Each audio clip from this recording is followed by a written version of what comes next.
જો આચ્છાદન બારેથી લેવું કોઈ પરવાડે નહીં ખેડૂત આચ્છાદન ત્યાં જ ઊભું કરો તમે ગ્રીન આચ્છાદન મિક્સ ક્રોપિંગ બરોબર છે ને અથવા તમે બારેથી એનો જે કાસ્ટ આવે હવે અમે જો અત્યારે આટલું બધું કચરો મારે લેવા જવું તો આખું ગામ ગોતવું પડે પણ ત્યાં જ ઊભું કરો.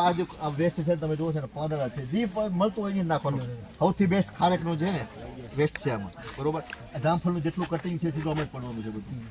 જમીન આખી ઢંકાઈ ગઈ છે. પાણી અમારો અમે નિંદામણનો પ્રશ્ન ખાલી નિંદામણ 3 વર્ષમાં 3 વખત કાઢીએ છીએ. ખાલી ઉગતો ખેંચી નાખી દે છે એટલે ને કોઈ થાય તો નિંદામણ કોઈ પ્રશ્ન નથી. આની હમણાં બીજા અમારે પપૈયા નાખવાના છે. હમણાં અત્યારે ભીંડા લાગશે ચણા નાઇટ્રોજન ફિક્સિંગ માટે ચણા છે બરોબર છે.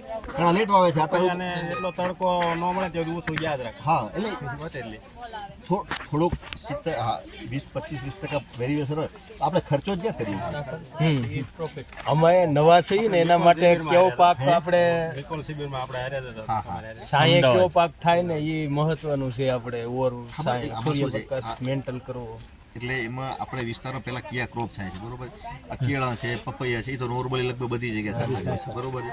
એટલે તમે ખારેક સિલેક્શન કરો છો, આંબા સિલેક્શન કરો છો બરોબર છે. ઘણા બધા આપણા બાગાયતી ક્રોપ છે. શાકભાજી તમે અંદર મેન્ટેન કરી શકો બરોબર છે. અત્યારે અમે ટામેટા મારા જોઈએ જોવા નહીં ગયા તો જોજો બરોબર. એમાં મેં શું પ્લાનિંગ કર્યું છે આપણે લેટ વાવેતર અત્યારે બધું વાવેતર ભરવો તો ભાવ નહીં અત્યારે ભાવ ડાઉન થઈ ગયા. આપણે મહિના પછી ચાલુ થાય 1.5 મહિના પછી તો ત્યારે ગરમી લાગવાની છે પાછલા માલને. અત્યારે મકાઈ પછી પ્રોટેક્શન આવી જશે. સરસો રાખ્યો છે અત્યારે બરોબર. એ સરસો આપણે કોઈ વાવેતર નથી કરેલો. ગયા વર્ષનો સરસો ઉગેલો હતો દેશી વધારે એમાં કાઢી નાખ્યો અમુક રહેવા દીધો. નાઇટ્રોજન ફિક્સિંગ કરે છે. આપણે લગભગ ઓછામાં ઓછું મારા ગણતરી પ્રમાણે ઓછામાં ઓછી 10 ગુણી કે 5 થી 10 ગુણી સરસો મળશે બરોબર છે.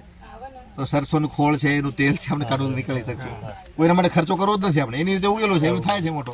તો એ શું છે કે ગરમીમાં પ્રોટેક્શન આપશે ટમેટાને બરોબર. એ આખું વાવેલું છે.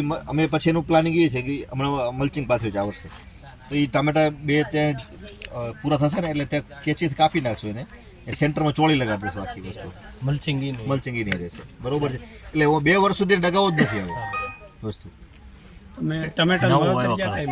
દિવાળી પછી કર્યું છે અને ઉતરે ક્યારે ચાલુ થાય હમણાં લગભગ મહિનામાં ચાલુ થશે.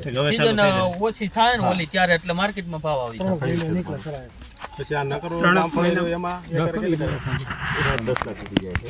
એમાં છે અત્યારે આંબા છે, નાળિયેરી છે ને શાકભાજીના ક્રોપ બધા અલગ અલગ ચાલુ જ છે. પછી એની પાછળ છે ડ્રેગન ફ્રૂટનો મિક્સ મોડલ તમે જોવો છો